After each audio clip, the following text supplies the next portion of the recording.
அம்மா மறைவுக்கு பிறகு அதே வழியில் நின்று மக்களுடைய பேராதரவை பெற்று 2021 11 இடங்களில் 10 இடங்களிலே வென்று அதிமுக கோட்டை. எனக்கு முன்னாலே மாவட்ட கழக செயலாளர் குறிப்பிட்டார், நீங்க திரு ஸ்டாலின் அவர்கள் தமிழகத்திற்கு முதலமைச்சராக இருக்கலாம், ஆனால் சேலம் மாவட்டத்தில் ஆளுவது அனைத்து இந்திய அண்ணா திராவிட முன்னேற்ற கழகம். தப்பித்தவறி ஓரிடத்தில் வெற்றி பெற்று விட்டீர்கள். இந்த முறை அதுவும் உங்களுக்கு கிடைக்காது. சேலம் மாவட்டத்தில் இருக்கின்ற 11 சட்டமன்ற தொகுதியிலும் அதிமுக கூட்டணி வெற்றி பெறும். அந்த அளவுக்கு அனைத்து இந்திய அண்ணா திராவிட முன்னேற்ற கழக ஆட்சியிலே பொன்மனச்செம்மல் புரட்சி தலைவர் எம்ஜிஆர் காலத்திலும் சரி, இதயம் புரட்சி தலைவி அம்மா காலத்திலும் சரி, நான் முதலமைச்சர் இருந்த காலத்திலும் சரி, பல்வேறு திட்டங்களை கொண்டு வந்து கிராமத்திலிருந்து நகர வரை மக்களுக்கு தேவையான திட்டங்களை கொண்டு வந்து அதனால் மக்கள் நிறைய நன்மைகளை பெற்றுக்கின்றார்கள். இது அதிமுக வரலாறு. திராவிட முன்னேற்ற கழகம் ஆட்சிக்கு வந்து 4.25 ஆண்டுகள் ஆகிவிட்டன. சேலம் மாவட்டத்தில் ஏதாவது ஒரு திட்டத்தை கொண்டு வந்திருக்கின்றார்களா? கொண்டு வந்திருக்காங்களா? எந்த திட்டத்தையும் கொண்டு வரவில்லை. நாம் கொண்டு வந்த திட்டத்தை நிறுத்தியதுதான் திராவிட முன்னேற்ற கழக ஆட்சியுடைய சாதனை.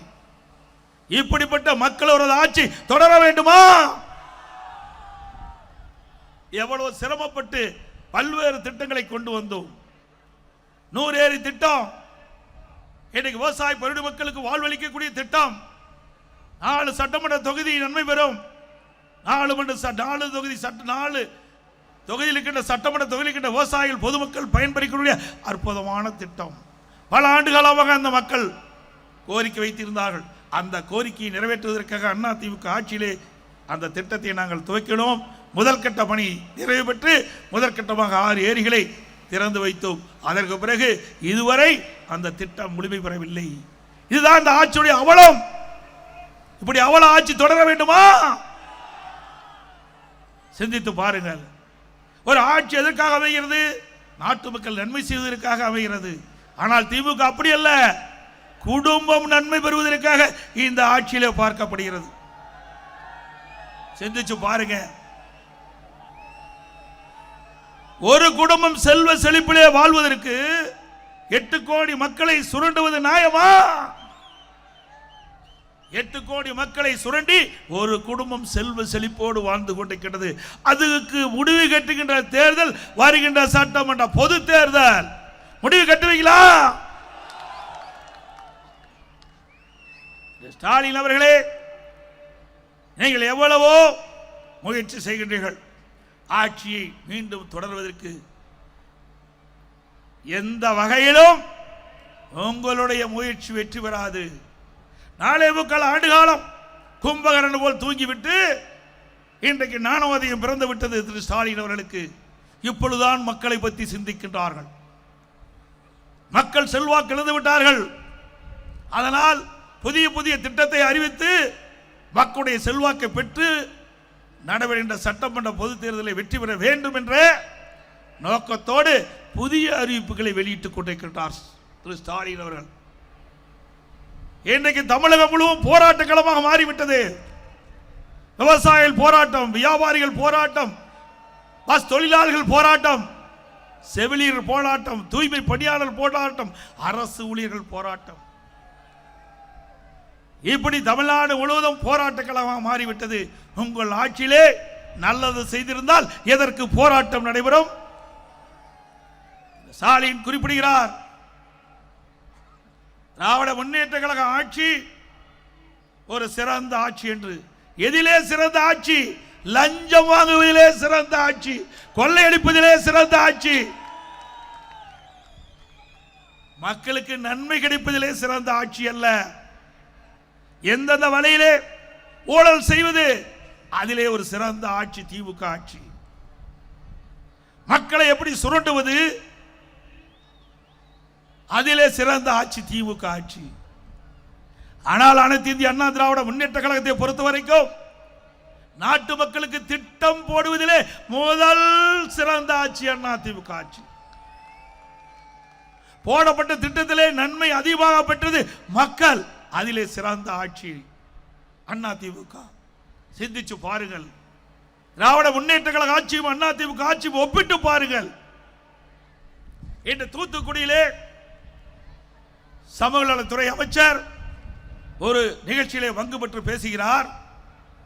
தமிழகத்திலே 6999 போக்சோ சட்டம் பதிவு செய்யப்பட்டிருக்கிறது, வழக்கு பதிவு செய்யப்பட்டிருக்கிறது சொல்கிறார். அதில் பாதிக்கப்பட்டவர்களுக்கு 104 கோடி நிவாரணம் வழங்கப்பட்டதாக சொல்கிறார். நாம் சொல்லவில்லை, அந்த துறையினுடைய அமைச்சர் சொல்கிறார். அப்படி என்றால் தமிழகத்தில் சட்ட ஒழுங்கு எப்படி இருக்கிறது என்பதை எண்ணி பார்க்க வேண்டும். சிறுமிகளுக்கு எங்கே பாதுகாப்பு இருக்கின்றது? இந்த 4.5 ஆண்டு கால திராவிட முன்னேற்ற கழக ஆட்சியிலே 6999 சிறுமிகள் பாதிக்கப்பட்டிருக்கிறது சொன்னால் எந்த அளவுக்கு கொடுமையான ஆட்சி தமிழகத்தில் நடைபெற்றுக் கொண்டிருக்கின்றதை நாம் எண்ணி பார்க்க வேண்டும். இன்றைக்கு சிறுமிகளுக்கு பாதுகாப்பு இல்லை, பெண்களுக்கு பாதுகாப்பு இல்லை, வயது முதிர்ந்த பெண்களுக்கு பாதுகாப்பு இல்லை, ஒட்டுமொத்தமா நாட்டு மக்களுக்கு பாதுகாப்பு இல்லை. சிந்திச்சு பாருங்க.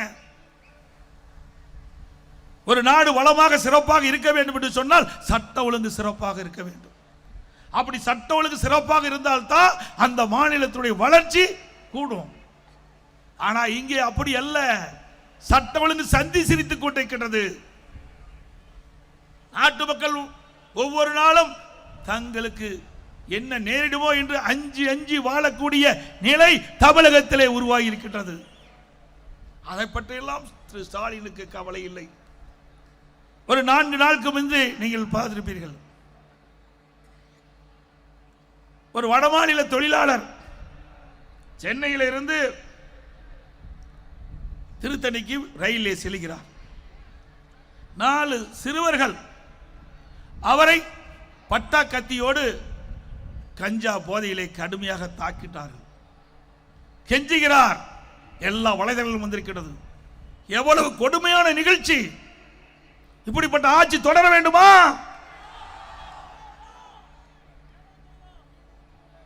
ஆக இன்றைக்கு கஞ்சா போதை தமிழகத்திலே தாண்டவமாடி கொண்டிருக்கிறது. போதைப் பொருள் நடமாட்டம் அதிகரித்து விட்டது. சட்டமன்றத்தில் போதை நடமாட்டம் அதிகரிக்கின்றது. அதை தடுத்து நிறுத்தல் என்று முதலமைச்சருடைய கவனத்திற்கு நாங்கள் கொண்டு சென்றோம். முதலமைச்சர் அதை பற்றி கவலைப்படவில்லை. அறிக்கையின் வாயிலாக வெளியிட்டோம், தொலைக்காட்சியின் வாயிலாக வெளியிட்டோம், பொதுக்கூட்டத்தின் வாயிலாக நாங்கள் பேசினோம். ஆனால் போதை நடமாட்டத்தை இந்த அரசு கட்டுப்படுத்தாத காரணத்தினால் இன்றைக்கு தமிழகத்தில் இருக்கின்ற நம்முடைய இளைஞர்கள், மாணவர்கள், பொதுமக்கள் போதைக்கு அடிமையாகி இன்றைக்கு சீரழிக்கக்கூடிய ஆட்சி இந்த ஆட்சியிலே பார்க்கப்படுகிறது. இப்படிப்பட்ட கேடுகட்ட ஆட்சி தேவையா? சிந்தித்து பாருங்கள். நமக்கு செல்வோம் நம்முடைய குழந்தைகள். நம் கண்ணெதிரே இந்த ஆட்சியிலே போதைக்கு அடிமையாகி சீரழியக்கூடிய நிலை இந்த திராவிட முன்னேற்ற கழக ஆட்சியில் தான் ஏற்பட்டுகின்றது. அது மட்டுமல்ல, இன்றைக்கு தமிழகத்திலே சட்ட ஒழுங்கை காக்கக்கூடிய டிஜிபி இதுவரைக்கும் நியமிக்கவில்லை. பல கூட்டத்தின் வாயிலாக தெரிவித்து விட்டேன், அறிக்கையின் வாயிலாக தெரிவித்து விட்டேன். ஆனால் இந்த முதலமைச்சருக்கு சூடு சுரணை எதுவுமே இல்லாத ஒரு முதலமைச்சர். சூடு சுரணை வெக்கமான எதுவுமே இல்லை. நாட்டு மக்களை பற்றி கவலைப்படாத முதலமைச்சர். உண்மையிலேயே நாட்டு மக்களை பற்றி கவலைப்பட்டிருந்தால், நாட்டில் நிலவுகின்ற பிரச்சனை இந்த முதலமைச்சர் சிந்தித்து பார்த்திருந்தால், தமிழகத்தில் சட்ட ஒழுங்கு சீரழிந்து கொண்டிருக்கிறது, இதை நிலைநாட்ட வேண்டும் என்று எண்ணி இருந்தால் நிரந்தர சட்ட ஒழுங்கு டிஜிபி நியமிக்கப்பட்டிருக்கலாம். இதுவரைக்கும் நியமிக்கவில்லை. இதற்கு என்ன காரணம்? இந்த திராவிட முன்னேற்ற கழக அரசு அவர்கள் அனுப்பிய அந்த பட்டியலில் இருந்துதான் யுபிஎஸ்சி அதிலே 3 பேர் தேர்ந்தெடுக்கப்பட்டு இந்த மாநில அரசுக்கு அனுப்பி இருக்கின்றது. அந்த 3 பேரில் ஒருவரை நியமிப்பதற்கு உங்களுக்கு என்ன கஷ்டம்? ஏனென்றால் 3 பேரில் ஒருவர் கூட இவர்களுக்கு சாதகமாக இல்லை என்று இருக்கின்ற காரணத்தினால், அவர்கள் நேர்மையாக செயல்படக்கூடியவர்களாக இருக்கின்ற காரணத்தினால் இவர்கள் நியமிக்கப்பட்டால் தங்களுடைய கட்டுப்பாட்டில் இருக்க மாட்டார்கள், சுயமாக சிந்திப்பார்கள், சுயமாக நடவடிக்கை எடுக்கப்படுவார்கள். அதனால் நம்முடைய ஆட்சிக்கு ஆபத்து ஏற்பட்டுவிடும் என்ற ஒரே காரணத்திற்காக இன்று வரை அந்த பட்டியலில் இடம்பெற்றிருக்கின்ற 3 டிஜிபிகள் ஒருவரை நியமிக்காத காரணம். ஆக இனியாவது இந்த கூட்டத்தின் வாயிலாக தெரிவித்துக் கொள்கின்றேன், உயர்நீதிமன்றம், உச்ச நீதிமன்றம் எல்லாம் தெரிவித்து விட்டது. இன்னும் இந்த முதலமைச்சர், பொம்மை முதலமைச்சர், திறமையற்ற முதலமைச்சர் இன்னும் சட்ட ஒழுங்கு டிஜிபி நியமிக்கவில்லை. இதை உடனடியாக நியமிக்க வேண்டும் என்று இந்த கூட்டத்தின் வாயிலாக கேட்டுக்கொள்கின்றேன். எங்கள் உண்மையிலேயே நாட்டு மக்களை காப்பாற்ற வேண்டும், நாட்டுக்கு நல்லது செய்ய வேண்டும் அப்படி என்ற எண்ணம் உங்கள் மனதிலே இருந்தால் உடனடியாக யுபிஎஸ்சி தேர்வு செய்யப்பட்ட அந்த 3 பேர் கொண்ட டிஜிபி பட்டியலில் ஒருவரை சட்ட ஒழுங்கு டிஜிபியாக நியமிக்க வேண்டும் என்று கேட்டுக்கொள்கின்றேன். அதே போல இன்றைக்கு திராவிட முன்னேற்ற கழகம் என்று சொன்னால் அது ஒரு கார்ப்பரேட் கம்பெனி, அது கட்சி அல்ல. கட்சியா அது? கட்சி என்றால் அதிமுக தான் கட்சி. இங்கே மேடையில வீட்டிருக்கின்றார்கள், என் முன் அமர்ந்திருக்கின்றீர்கள். இதில் யார் உழைத்தாலும், யார் கட்சிக்கு விசுவாசமா இருந்தாலும், சிறப்பாக கட்சி பணி ஆற்றினால், மக்களிடத்திலே செல்வாக்கப்பட்டால், யாராக இருந்தாலும் அங்கே இருந்து இங்கே வந்து அமரலாம். திமுக முடியுமா? நான் நம்முடைய மாவட்ட மண்ணின் மனிதனாக இருக்கின்றேன். இந்த மாவட்டத்துடைய மண்ணிலே பிறந்தான், இந்த மாவட்டத்தை சேர்ந்தவர். உங்களால் எனக்கு ஒரு வாய்ப்பு கிடைக்கப்பட்டது, முதலமைச்சர் என்ற வாய்ப்பு கிடைக்கப்பட்டது. உங்களால் எனக்கு இந்த இயக்கத்துடைய பொதுச் செயலாளர் என்ற உயர்ந்த பதவி கிடைத்திருக்கின்றது. பொன்மனச்சம்பல் புரட்சி தலைவர் எம்ஜிஆர் தோற்றுவித்த இயக்கம், அம்மா கட்டி காத்த இயக்கம். அப்படி வரலாற்று சிறப்புமிக்க இயக்கத்திற்கு ஒரு பொதுச் செயலாளர் என்ற ஒரு அடையாளத்தை இங்கே இருக்கின்ற நம்முடைய கழக நிர்வாகிகள், தொண்டர்கள், மேடையில் இருக்கின்ற கழக நிர்வாகிகள், தொண்டர்கள், தமிழகத்தில் இருக்கின்ற நிர்வாகி தொண்டர்கள் அந்த வாய்ப்பை தந்திருக்கின்றார்கள். இது திமுக முடியுமா? திரு கருணாநிதி அவர்கள் திமுக தலைவர், அதுக்கு பிறகு ஸ்டாலின் திமுக தலைவர், அதுக்கு பிறகு உதயநிதி வருவதற்கு துடித்துக் கொண்டிருக்கின்றார். அவருக்கு பிறகு இன்பநிதி வருவதற்கு ஆரம்பிக்கப்பட்டு விட்டார். எவ்வளவு வெட்கக்கேடானது! ஒரு குடும்ப ஆட்சி தொடர வேண்டுமா? வாரிசு அரசியல் தொடர வேண்டுமா? நடவடிக்கை சட்டமன்ற பொது தேர்தலில் குடும்ப ஆட்சிக்கும் வாரிசு அரசியலுக்கும் முற்றுப்புள்ளி வைக்கின்ற தேர்தல் வருகின்ற சட்டமன்ற தேர்தல். நிறைவேற்றி காட்டுவீர்களா? சிந்திச்சு பாருங்க. திமுகவில் திரு உதயநிதி விட்டுட்ட வேற ஆளே இல்லையா? அவர் தான் துணை முதலமைச்சர். திரு கருணாநிதி குடும்பத்தில் பிறந்த ஒரே காரணத்திற்காக அந்த கட்சிக்கு எத்தனை முறை ஜெயிலுக்கு போயிருப்பார், அந்த கட்சிக்கு எத்தனை ஆண்டு காலம் உழைத்திருப்பார். சிந்திச்சு பாருங்க. இதே அவருடைய கட்சியிலே இன்றைக்கு சட்டமன்றத்திலே அதிக நாட்கள் சட்டமன்ற உறுப்பினராக இருந்தவர் அண்ணன் துரைமுருகன் அவர்கள். அவர் திரு கருணாநிதி குடும்பத்திலே பிறக்காத காரணத்தினாலே நீண்ட நாட்கள் சட்டமன்ற உறுப்பினராக இருந்தாலும் அவருக்கு அந்த வாய்ப்பு கிடைக்கவில்லை. அடிக்கடி திரு ஸ்டாலின் அவர்கள் குறிப்பிடுவார், எமர்ஜென்சி மிசா சட்டம், அதிலே நாங்கள் பட்ட துன்பம் ஏராளம் என்று சொல்வார். அதிலேயும் துரைமுருகன் அவர்களும் பங்கு பெற்றார். அப்படிப்பட்ட ஒருவருக்கு அங்கே துணை முதலமைச்சர் கிடையாது. ஆனால் திரு கருணாநிதி குடும்பத்திலே பிறந்த திரு உதயநிதி அவர்களுக்கு துணை முதலமைச்சர். இதுதான் அதிமுகவுக்கு திமுகவுக்கு உள்ள வித்தியாசம். நான் ஒரு கிளை செயலாளராக என்னுடைய பணியை துவக்கி பிறகு படிப்படியாக உயர்ந்து பொதுச் செயலாளராக உருவாகி இருக்கின்றேன். இது அதிமுக. ஒரு சட்டமன்ற உறுப்பினர், நாடாளுமன்ற உறுப்பினர், அமைச்சர், பிறகு உங்களால் முதலமைச்சர் என்ற ஒரு அடையாளத்தை கொடுத்தேன். இது அதிமுக. திமுக அப்படி வர முடியுமா? திரு ஸ்டாலின் திமுக தலைவர், உதயநிதி இளைஞரணி திமுக இளைஞரணி தலைவர், திரு கனிமொழி துணை பொதுச் செயலாளர். அதே போல தமிழகத்தில் வெற்றி பெற்றாலும் திரு கருணாநிதி குடும்பத்தைச் சேர்ந்ததுதான் ஆட்சி அதிகாரத்துக்கு வருவார்கள். டெல்லியிலே நாடாளுமன்ற உறுப்பினராக தேர்ந்தெடுக்கப்பட்டாலும் திரு கருணாநிதி குடும்பத்தைச் சேர்ந்த திருமதி கனிமொழி அவர்கள்தான் கூட்டுக்குழுவுக்கு தலைவராக இருக்கின்றார். ஆக குடும்பம் தான் திமுக கட்சி, கட்சி தான் திமுக குடும்பம். அப்படி என்ற நிலை வருகின்ற சட்டமன்ற தேர்தலில் மாற்றுவீர்களா? அது மட்டுமல்ல, இன்றைக்கு ஸ்டாலின் எப்பொழுது பார்த்தாலும் நிதி இல்லை நிதி இல்லை என்று கூப்பாடு போடுகிறார். எப்படி நிதி இருக்கும்? இன்றைக்கு ஏழைகள் நிறைந்த மாநிலம், இன்னைக்கு ஒடுக்கப்பட்ட நசுக்கப்பட்ட மக்களுக்கு தேவையான திட்டங்களை கொடுப்பதற்கு நிதி கிடையாது.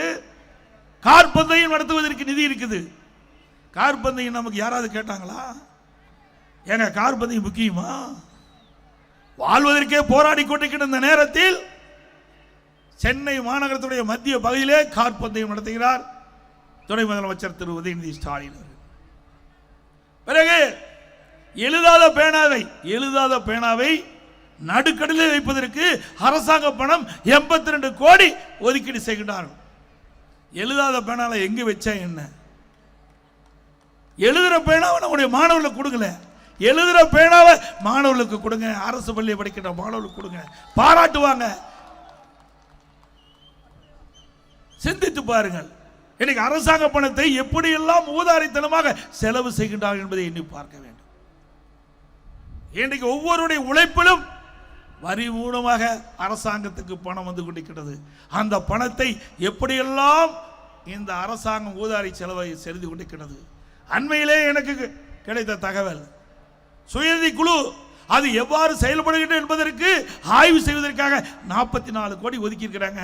இன்னும் 2 மாசம் அந்த பணத்தை ஆட்டை போடுவதற்கு, அதை கொள்ளையடிப்பதற்கு 44 கோடி இன்றைக்கு இந்த சுயநிதி குழுவை ஆய்வு செய்வதற்காக போட்டிருக்காங்க. நீங்க ஆய்வு செய்யணும்னா ஒரு ஆண்டுக்கு முன்பு ஆய்வு செஞ்சிருந்தா பரவாயில்ல. ஆனா தேர்தலுக்கு 2 மாதம் தான் இருக்குது. இப்போ அதுக்கு நிதி ஒதுக்கி இருக்கிறீங்க. இந்த நிதியை இவர்கள் சுருட்டுவதற்காகத்தான் இந்த ஆய்வு என்ற போர்வையிலே இன்றைக்கு இந்த நிதியை ஒதுக்கி இருக்கிறாங்க. எல்லாம் அதிமுக ஆட்சிக்கு வந்த பிறகு தோண்டி எடுத்து சட்டப்பூர்வமாக நடவடிக்கை எடுக்கப்படும். இன்றைக்கு ஸ்டாலின் பேசுகிறார், அதிமுகவிலே கூட்டணி இல்லை என்று. திரு ஸ்டாலின் அவர்களே பொறுத்திருங்கள், அதிமுக எப்படி கூட்டணி அமையும் என்பதை பொறுத்திருங்கள். என்ன எடப்பாடி பழனிசாமி அவர்கள் கிராமத்தில் இருந்து வந்தவர் என்று நினைத்துக் கொண்டிருக்கின்றார். திரு ஸ்டாலின் அவர்களே, அனைத்து இந்திய அண்ணா திராவிட முன்னேற்ற கழக தலைமையிலே வலுவான கூட்டணி அமையும். பெரும் 234 சட்டமன்ற தொகுதியிலே பெரும்பான்மை இடங்களிலே அதிமுக வென்று, அதிமுக கூட்டணி வென்று ஆட்சி அமைக்கும்.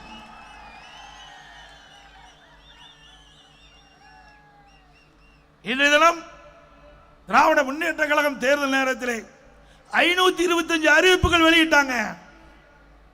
இன்றைய தினம் பத்திரிகையில் பார்க்கிறேன், 80% அறிவிப்புகள் நிறைவேற்றப்பட்டதாக ஒரு பச்சை பொய்யை முதலமைச்சர் சொல்லுகிறார். திமுக நிர்வாகிகள் குறிப்பிட்டு பத்திரிகையில் வந்த செய்தி. நிறைவேற்றிக்கங்களா? இன்றைக்கு நம்முடைய மாணவர்கள், இளைஞர்கள் வங்கியில் வாங்கிய கல்வி கடன் ரத்து என்று திராவிட முன்னேற்ற கழக தேர்தலில் குறிப்பிட்டார்கள். ரத்து செஞ்சாங்களா? மாதந்தோறும் கேஸ் மானியம் 100 ரூபாய் கொடுக்கறாங்க, கொடுத்தாங்களாமா? சத்தமா சொல்லுங்கம்மா. ரேஷன் கடையில் மாதந்தோறும் சர்க்கரை கூடுதலாக 1 கிலோ கொடுப்பாங்க, கொடுத்தாங்களா? அதை விட மிகப்பெரிய பொய் இங்கே அமர்ந்திருக்கின்றார்கள் நம்முடைய தாய்மார்கள். 100 நாள் வேலை திட்டத்தை 180 நாளாக உயர்த்த சொன்னாங்க, உயர்த்தினாங்களா? அந்த 100 நாள் வேலை திட்டத்தில் பணிபுரிந்த ஊழியர்களுக்கு முறையாக சம்பளம் கூட கொடுக்க முடியாத கையிலாகாத அரசு அதிமுக அரசு. இன்றைக்கு மத்திய அரசு தொடர்ந்து அனைத்து இந்திய அண்ணா திராவிட முன்னேற்ற கழகம் ஆட்சியில் இருந்தாலும் இல்லாவிட்டாலும் மக்கள் பிரச்சனையை முன்வைப்பதிலே முதல் கட்சி அதிமுக கட்சி, முதன்மையான கட்சி அதிமுக கட்சி. அதனால நம்முடைய தாய்மார்களுடைய நிலையை கருதி, கிராமப்புற சூழ்நிலையை கருதி 100 நாள் வேலை திட்டத்தை 180 நாளாக உயர்த்த வேண்டும் என்று தொடர்ந்து மத்திய அரசிடம் கோரிக்கை வைத்து வந்தோம். நம்முடைய கோரிக்கை ஏற்று இன்றைய தினம் மத்திய அரசு 100 நாள் வேலை திட்டத்தை 125 நாட்களாக உயர்த்திருக்கின்றது. பணி பாதுகாப்பு வழங்கப்பட்டிருக்கிறது. பணி செய்து முடிந்து 15 நாட்கள் அவர்களுக்கு கிடைக்க வேண்டிய சம்பளம் முறையாக போய் சேர வேண்டும் என்று இன்றைக்கு மத்திய அரசு அறிவித்திருக்கின்றது. ஆனால் இன்றைக்கு திராவிட முன்னேற்ற கழகம் அண்மையில் ஒரு போராட்டத்தை நடத்தினார்கள். செய்தியிலே குறிப்பிட்டார்கள், 100 நாள் வேலை திட்டத்தை ரத்து செய்வதாக ஒரு பொய்யான செய்தியை வெளியிட்டு இன்றைக்கு ஒரு குழப்பத்தை ஏற்படுத்த முயற்சித்தார்கள். திமுக 100 நாள் வேலை திட்டத்தை 150 நாள் உயர்த்த முடியல. இதனால் ஒரு குழப்பத்தை உண்டாக்கி இதில் அரசியல் ஆதாயம் தேட முயற்சித்தார்கள். அதுவும் தோல்வியிலே முடிந்து விட்டது. மக்கள் விழிப்போடு இருக்கிறார்கள். திரு ஸ்டாலின் அவர்களே, நீங்கள் எத்தனை பொய்யை கக்கினாலும் மக்களிடத்தில் எடுபடாது. உண்மை ஒருபோதும் உறங்காது. உண்மைதான் வெல்லும். 100 நாள் வேலை திட்டத்தை 125 நாளா அறிவிச்சிருக்கிறாங்க. ஆனா ஸ்டாலின் சொல்லுவது என்ன? போராட்டத்திலே அவருடைய கூட்டணி கட்சி சேர்ந்தவர்கள் சொல்லுவது என்ன? 100 நாள் வேலை திட்டம் ரத்தாகிவிடும் அப்படி என்ற ஒரு தவறான பொய்யான இன்னைக்கு அறிக்கை விட்டு ஆர்ப்பாட்டத்திலே பேசி மக்களை குழப்புகின்ற அரசு தான் இன்றைக்கு விடியா திமுக அரசு. அது மட்டுமல்ல, அண்ணா திமுக ஆட்சி நடைபெற்ற சட்டமன்ற தேர்தலிலே வெற்றி பெற்று நம்முடைய கூட்டணி அதிக இடங்களை வெற்றி பெற்று தனி பெரும்பான்மையோடு அண்ணா திமுக ஆட்சி அமைந்தவுடனே 125 நாட்கள் இப்பொழுது அறிவிக்கப்படுகிறது. 150 நாட்களாக உயர்த்தப்படும். 125 நாள் 150 நாளாக உயர்த்தப்படும்.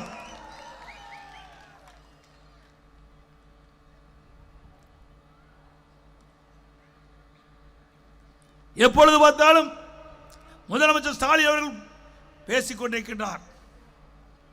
நாங்கள் உரிமை தொகை குடும்ப தலைவிக்கு 1000 ரூபாய் கொடுத்து விட்டோம் என்று. அவர்கள் கொடுக்கவில்லை, அண்ணா திமுக கொடுக்க வைத்தது. 28 மாதங்கள் போராடி வந்தோம். திரு ஸ்டாலின் அவர்களே, சட்டமன்ற பொது தேர்தலில் திராவிட முன்னேற்ற கழகத்தின் சார்பாக கொடுக்கப்பட்ட வாக்குறுதி, அந்த வாக்குறுதியை நம்பித்தான் தாய்மார்கள் உங்களை வெற்றி பெறுவதற்காக வாக்களித்தார்கள். ஆனால் இதுவரை நிறைவேற்றப்படவில்லை.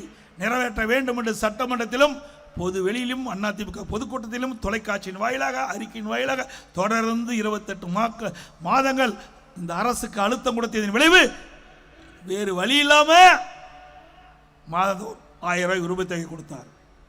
இப்பொழுது மக்களுடைய செல்வாக்கு இழந்துட்டாங்க.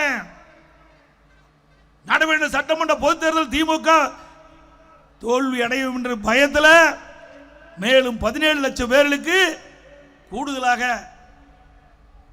அந்த நிபந்தனைகளை தளர்த்தி மாதந்தோறும் குடும்ப தலைவிக்கு 1000 ரூபாய் கொடுப்பதாக அறிவித்து இன்றைக்கு கொடுக்க இருப்பதாக செய்தி.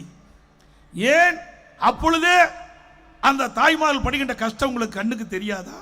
இவள் ஆட்சி செய்தா தானே தெரியும். ஆட்சியே செய்யாத ஒரு முதலமைச்சர், ஒரு திறமையற்ற முதலமைச்சர் நாட்டை ஆண்டால் மக்களுடைய பிரச்சனையை எப்படி தெரிந்து கொள்ள முடியும்?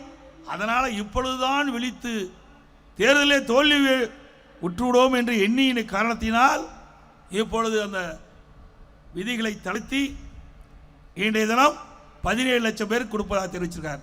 தாய்மார்கள் கஷ்டத்தை பார்த்து கொடுக்கல. நடைபெறுகின்ற சட்டமன்ற பொது தேர்தலில் அந்த 17 லட்சம் மக்களுடைய வாக்குகள் தேவை, அந்த அடிப்படையில் கொடுக்கிறாங்க.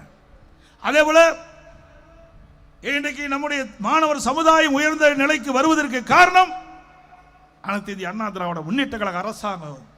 அண்ணா திமுக ஆட்சியில் தான் பல்வேறு திட்டங்களை நான் கொண்டு வந்திருக்கிறோம். கொஞ்சம் நெஞ்சம் இல்லைங்க. இன்னைக்கு கிராமத்திலிருந்து நகர வரை ஏழை எளிய குடும்பத்தில் பிறந்த மாணவ மாணவி பட்ட படிப்பு படிக்கக்கூடிய சூழ்நிலையை உருவாக்கி தந்த ஒரே அரசாங்கம் அனைத்து இந்திய அண்ணா திராவிட முன்னேற்ற கழக அரசாங்கம். அடுக்க முடியுமா திரு ஸ்டாலின் அவர்களே? ஒரே ஆண்டில் 11 அரசு மருத்துவக் கல்லூரி கொண்டு வந்தோம். ஒரே ஆண்டில் 11 அரசு மருத்துவக் கல்லூரி. மாண்புமிகு அம்மா அவர்கள் 2011 2016 வரைக்கும் முதலமைச்சராக இருந்த காலகட்டத்தில் கிட்டத்தட்ட 6 அரசு மருத்துவக் கல்லூரி மருத்துவமனை கொண்டு வந்தாங்க.